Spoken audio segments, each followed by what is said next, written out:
So hi అందరికీ నమస్తే. మరొక కొత్త వీడియోతో ముందుకు వచ్చేసామాట. ఇవాళ వీడియో అంటే మన ఫ్రోజన్ ఆర్ట్మీ ఉంది కదా, దాన్ని అయితే ఫిల్టర్ అయితే చేస్తానమాట. నేనైతే ఏ విధంగా ఫిల్టర్ చేస్తాను అనేది మీకు కూడా చూపించాలనిపించిందన్నమాట. అందుకని చెప్పేసి వీడియో కింద చేసి పెడుతున్నాను.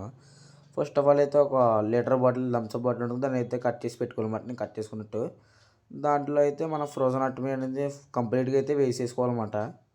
కంప్లీట్గా వేసుకున్న తర్వాత దాంట్లోంచి ఒక హాఫ్ అనేది తీసుకుని అయితే సైడ్కి అయితే పెట్టుకోవాలన్నమాట. పెట్టుకున్న తర్వాత హాఫ్లోనే అయితే ఫుల్గా అయితే వాటర్ అయితే ఫిల్అప్ చేసుకోవాలి.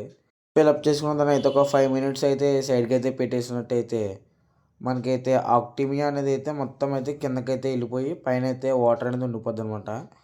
ఆ వాటర్ని అయితే మనం అయితే వంపేయాలన్నమాట కిందకి, ఎందుకంటే దానివల్ల అయితే వాటర్ అనేది చాలా పొల్యూట్ అయితే అవుతుంది. అలాగ ఒక 2-3 టైమ్స్ చేసుకోవాలన్నమాట. చూసుకోవచ్చు, మీకైతే చూపిస్తున్నాను అనమాట ఏ విధంగా అయితే ఉందో బ్లాక్గా. దాన్ని అయితే ఫుల్ ఫిల్టర్ చేసుకున్న తర్వాత మనం అయితే ఫ్రిడ్జ్లో అయితే స్టోర్ చేసుకోవాలన్నమాట.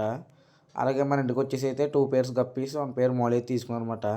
ఇది ఇవాళ వీడియో నుంచి లైక్ చేసి సబ్స్క్రైబ్ చేయండి. ఇన్స్టాలో సపోర్ట్ చేసినట్టయితే యూట్యూబ్లో సపోర్ట్ చేయండి. అలాగే మనం యూట్యూబ్లో అయితే 1Kకి అయితే చాలా దగ్గరలో ఉన్నమాట. తొందరగా అయితే సబ్స్క్రైబ్ అయితే చేసుకోండి మన ఛానల్ని అయితే. మన దగ్గర అయితే ప్లాటినం నంబర్ గప్పీస్ అయితే అవైలబుల్ ఉన్నమాట. ఎవరికైనా కావాలితే ఫాస్ట్గా అయితే కాంటాక్ట్ అయిపోవచ్చు.